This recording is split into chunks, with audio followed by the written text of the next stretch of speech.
News కు స్వాగతం. Indo solar BPCL భూముల సేకరణలో కరేడు రైతుల ఆందోళనను పరిగణనలోకి తీసుకోవాలి. పామూరు రోడ్డు సర్కిల్ను విశాలంగా నిర్మించాలి. తక్షణమే కందుకూరును ప్రకాశం జిల్లాలో కలపాలి. అభివృద్ధి మండలి కమిటీ చైర్మన్ దివి శివరాం వ్యాఖ్యలు. కందుకూరు నియోజకవర్గ అభివృద్ధి మండలి సమావేశం చైర్మన్ దివి శివరాం నివాసం నందు జరిగింది. ఈ సమావేశంలో కందుకూరు నియోజకవర్గంలోని పలు సమస్యలపై సమగ్రంగా చర్చించి ఏకగ్రీవ తీర్మానాలను ఆమోదించడం జరిగింది. రామాయపట్నం పోర్టుకు అనుబంధంగా నెలకొల్పబడుతున్న Indo solar project, BPCL project భూముల సేకరణలో స్థానిక రైతుల ప్రజాభిప్రాయాన్ని సేకరించి వారి ఆందోళనను పరిగణనలోకి తీసుకుని భూములు సేకరించాలి. భూములు కోల్పోయిన రైతన్నలకు నష్టపరిహారాన్ని ఒకే దఫాలో సకాలంలో చెల్లించాలని తీర్మానంలో ఆమోదించారు. స్వయానా రాష్ట్ర ముఖ్యమంత్రి వర్యుల చేతుల మీదుగా ప్రారంభమైన డంపింగ్ యార్డు విషయంలో గందరగోళ పరిస్థితులను సరిచేసి వెనువెంటనే పామూరు రోడ్ డంపింగ్ యార్డులో ఉన్నటువంటి చెత్తను ప్రాసెసింగ్ చేయాలని మున్సిపల్ అధికారులకు విజ్ఞప్తి చేశారు. అదేవిధంగా పామూరు రోడ్లో సర్కిల్ను విశాలంగా నిర్మించి నలువైపులా ట్రాఫిక్ కు అంతరాయం లేకుండా చేయాలని, అక్కడ నెలకొన్న గందరగోళ పరిస్థితుల్లో ఉన్నత స్థాయి అధికారులు జోక్యం చేసుకుని పరిష్కరించాలని కోరారు. గర్భకండ్రిగ భూములను మ్యూటేషన్ చేయకుండా రెవెన్యూ అధికారులు నిర్లక్ష్యంగా వ్యవహరించడం పట్ల తీవ్రంగా స్పందించి వెంటనే గర్భకండ్రిగ భూముల రైతులకు న్యాయం చేయాలని తీర్మానం చేశారు. ఎస్సీ కార్పొరేషన్ కొనుగోలు ద్వారా భూములు పొందిన ఎస్సీ రైతులకు భూములపై ఉన్న నిషేధాన్ని తొలగించి తక్షణమే రిజిస్ట్రేషన్ అయ్యే విధంగా చర్యలు తీసుకోవాలని అధికారులను కోరారు. రాళ్లపాడు ప్రాజెక్టు కింద ఉన్న సాగు, తాగునీరు సమస్యను వెంటనే పరిష్కరించి సంపూర్ణమైన సిబ్బందిని నియమించాలని, ప్రాజెక్టు నిర్వహణ కోసం నిధులు కేటాయించాలని డిమాండ్ చేశారు. పెంచిన విద్యుత్ ధరలను కూటమి ప్రభుత్వం జోక్యం చేసుకుని తగ్గించాలని, అదేవిధంగా మున్సిపాలిటీకి ప్రతి సంవత్సరం 15% ఇంటి పన్నును పెంచడాన్ని కూడా ఆక్షేపించారు.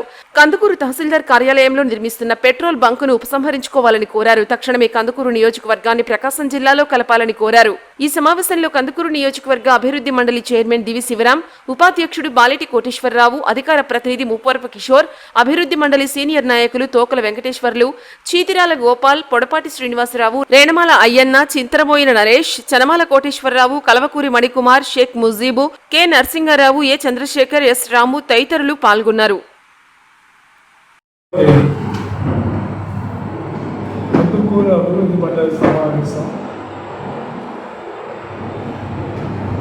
కమిటీ సమావేశం కొన్ని విషయాల గురించి చర్చించడం జరిగింది.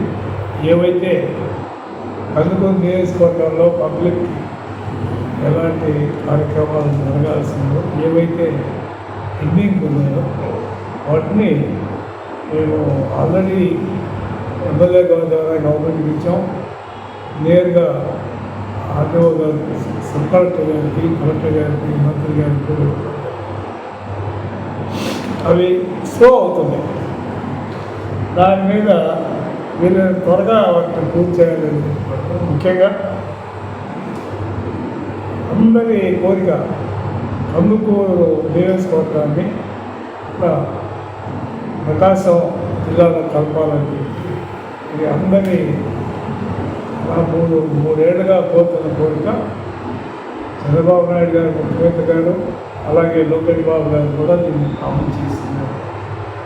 మొన్న వచ్చినప్పుడు కూడా ఆయన చెప్పారు, కొంచెం ఇష్యూస్ క్లియర్ చేసుకుంటా చేయాలా, ఇంకా ఎగ్జామ్స్ చేయాలని చెప్తున్నారు. మేము ఆయన వీలైనంత త్వరగా దీన్ని క్లియర్ చేయాలని. అలాగే కందుకూరు ఎంఆర్ఓ ఆఫీస్లో పెట్రోల్ బంక్ పెట్టే విషయం మీద మేమంతా దాన్ని రెకమెండ్గా ప్రొటెస్ట్ చేసాం. అది చాలా దుర్మార్గపరమైన చర్య. అక్కడ 9 ఆఫీసులు ఉన్నాయి, 100 ఏళ్ళ చెట్లు ఉన్నాయి. నిన్న వాళ్ళు కనుక మరలా రెవెన్యూ డిపార్ట్మెంట్ చూస్తే సుప్రీంకోర్టు ఏం చెప్పింది అనే విషయం కూడా చేసుకోవాల్సిన అవసరం ఉంది.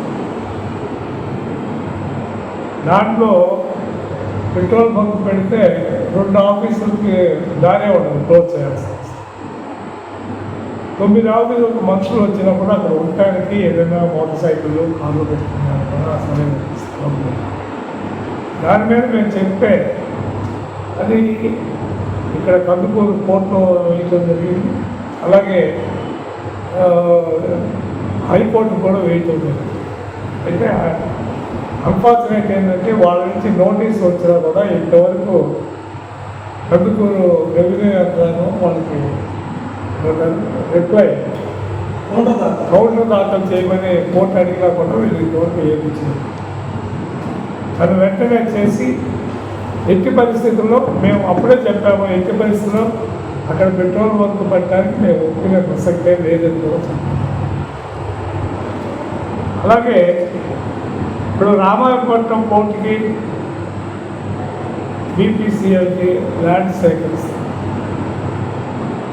దాంట్లో మేము కోరేదంటే ఆల్రెడీ సేకరణ కూడా చాలా బాగా అయిపోయింది. అయితే కంపెన్సేషన్ పూర్తి అయ్యి ఉంటుంది కదా.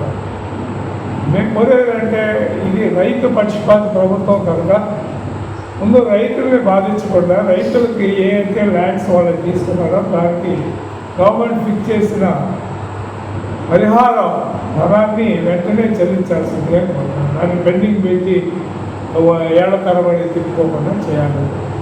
అలాగే ఈ ఇండో సోలార్ దానికోసం ఖరేడులో ల్యాండ్ అక్వైరీ కోసం పెట్టడం జరిగింది.